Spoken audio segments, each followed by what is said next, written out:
میرے محترم بھائی اور بہنوں، حج آدم علیہ السلام سے شروع ہوا ہے۔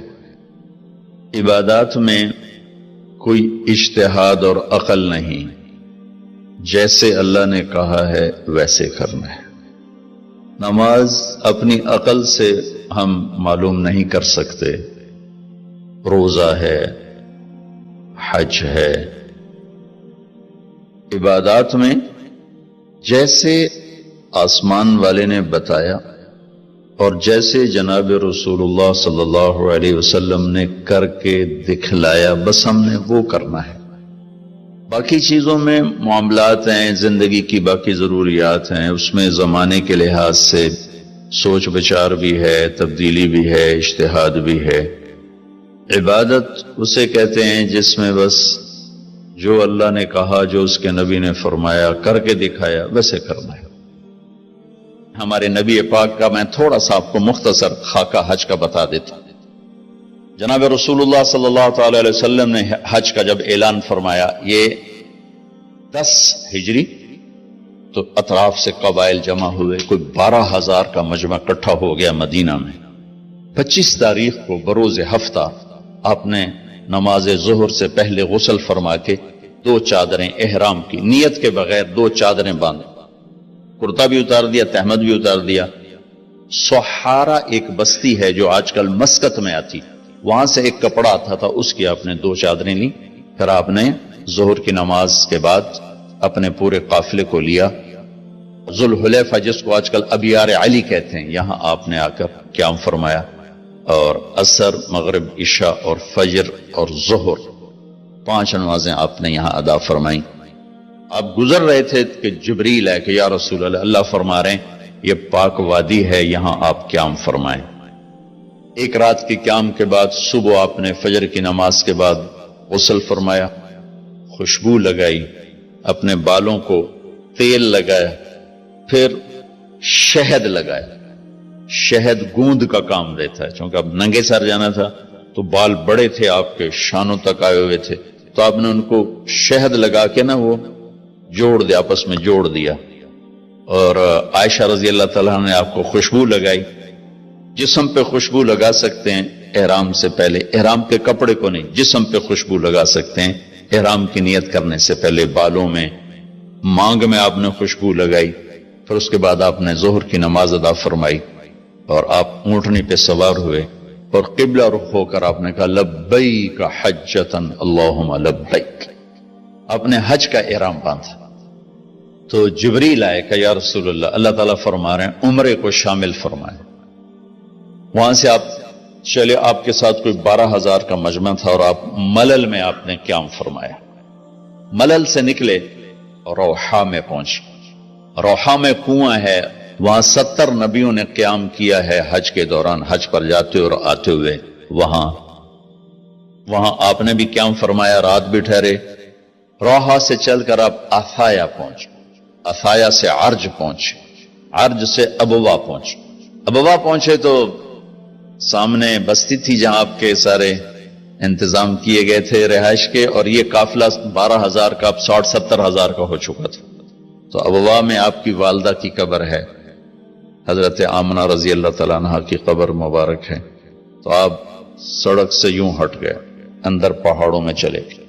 اکثر مجمع تو نیا تھا، انہیں نہیں سمجھ میں آیا کہ اللہ کے نبی اندر کہاں جا رہے ہیں۔ چندے کو پتا تھا کہ آپ کہاں جا رہے ہیں، تو آپ چلتے چلتے چلتے چلتے چلتے ایک جگہ اپنے اونٹنی کو بٹھایا، کوئی وہ 70-80 فٹ اونچا پہاڑ ہے، تو وہاں سے آپ اوپر چڑھے۔ یہ اپریل کا مہینہ تھا اور ماں کی قبر کے سرانے تشریف لائے، اور یوں اپنے گھٹنے اٹھائے اور ہاتھ یہاں رکھے اور سر یہاں لیا، یہ پوزیشن بنائی جیسے چھوٹے بچے بناتے، اور پھر جوں سرہانے بیٹھ کے رونا شروع کیا۔ صدمہ تو چند دنوں بعد بھول جاتا، میں اب اپنی ماں کے یاد میں رونا بھی چاہوں تو رونا نہیں آتا، اپنے باپ کی یاد میں رونا بھی چاہوں تو رونا نہیں آتا۔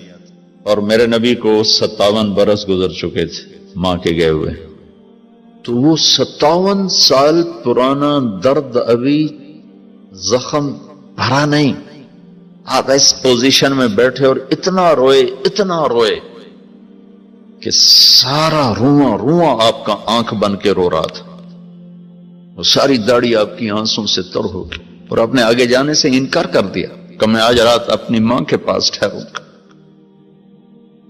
آپ نے رات وہیں گزاری۔ کیا رات تھی! ابواس سے چلے تو آپ عصفان پہنچے، عصفان تھے تو آپ نے کہا ابوبکر یہ کون سی جگہ ہے؟ کہا جو عصفان۔ کہا میں دیکھ رہا ہوں ہود اور صالح علیہ السلام گزر رہے ہیں اس وادی سے، لبیک کہتے ہوئے حج کو جا رہے ہیں۔ عصفان سے آپ مرہ زہران پہنچے، پھر وہاں سے آپ صرف پہنچے، پھر وہاں سے آپ تنعیم پہنچے۔ تنعیم میں آپ نے احرام کی چادروں کو تبدیل فرمایا، جو 2 چادریں مدینہ میں زیب تن فرمائی تھی، تنعیم اتار کر 2 نئی چادر اسی کپڑے کی۔ پھر مکہ کے ٹاپ سے آپ انٹر ہوئے اور بیر زی طوا کے کنویں پر آ کر آپ نے قیام فرمایا۔ یہ ہے اتوار کی رات، 25 کو چلے اور 4 کی رات کو، یہ مہینہ 29 کا تھا، تو 4 کی رات کو آپ مکے پہنچ گئے۔ اور اتوار کو صبح آپ نے غسل کیا، خالی پانی بہایا اور عمرہ کے لیے تشریف لے گئے۔ صفا مروہ کی طرف سے آپ پہنچے، باب و بنی شیبہ کے سامنے آپ نے اونٹنی کو بٹھایا تو بنو ہاشم خاندان کے بچے آ گئے، ان سب کو ملے، کئیوں کو اونٹنی پہ بٹھا لیا، کئیوں کو پیار کیا، گلے لگایا، پھر ان سب سے ہو کر باب و بنی شیبہ، یہ باب و بنی عبد مناف تھا، آپ کے خاندان کا دروازہ تھا، اس سے آپ انٹر ہوئے، اور جب آپ فارغ ہوئے تو باب و بنی مخزوم سے آپ باہر نکلے۔ آپ نے جاتے ہی حجر اسود کا بوسہ لیا، پھر سجدہ کیا، پھر بوسہ لیا، پھر سجدہ کیا، پھر بوسہ لیا، پھر سجدہ کیا، پھر آپ رونے لگے، بہت روئے۔ اس کے بعد آپ طواف شروع فرمائے۔ تیسرے یا چوتھے چکر میں آپ نے پانی بھی پیا، اور حضرت عمر سے فرمایا کہ عمر حجر اسود کے بوسے پہ لڑائی نہ کرنا، جگہ ملے تو لے لینا، جھگڑا نہ کرنا، جیسے ہمارے نادانی میں لوگ وہاں عورتیں بھی ایسی حماقت کرتی ہیں کہ ایک سنت عمل کے لیے فرض چھوڑ دیتے کہ مرد عورت کا یوں آپس میں اختلاط، یہ اس سے بچنا فرض ہے، اور وہ ایک سنت کے لیے گھس رہی، اور لڑائی جھگڑے فساد، قریب بھی نہیں جانا چاہیے۔ اللہ کے نبی نے استلام کیا، جب رش ہو گیا تو آپ کے پاس ایک لکڑی تھی، وہ دور سے یوں لکڑی کو لگا کر اور اس کا بوسہ لے لے۔ پہلا آپ نے بوسہ لیا، اس کے بعد رش ہو گیا تو پھر آپ نے ہر دفعہ بوسہ میں ایک دفعہ بوسہ لیا، اس کے بعد آپ کے پاس ایک لکڑی تھی، اس لکڑی کو آپ یوں چھوتے تھے اور حجر اسود کو، اور اس کا بوسہ لے لیتے تھے۔ بوسہ صرف ایک دفعہ، پھر جب آپ نے 2 نفل پڑھ لیے اور تشریف لے گئے صفا مروہ کے لیے، تو پھر حجر اسود کا بوسہ لیا اور آپ نے جا کر صفا مروہ پہ 7 چکر پورے کیے۔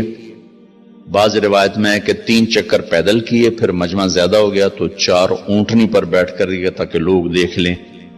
اس کے بعد آپ نے اعلان فرمایا کہ بھئی جن کے پاس قربانی کا جانور نہیں ہے وہ احرام کھول دو۔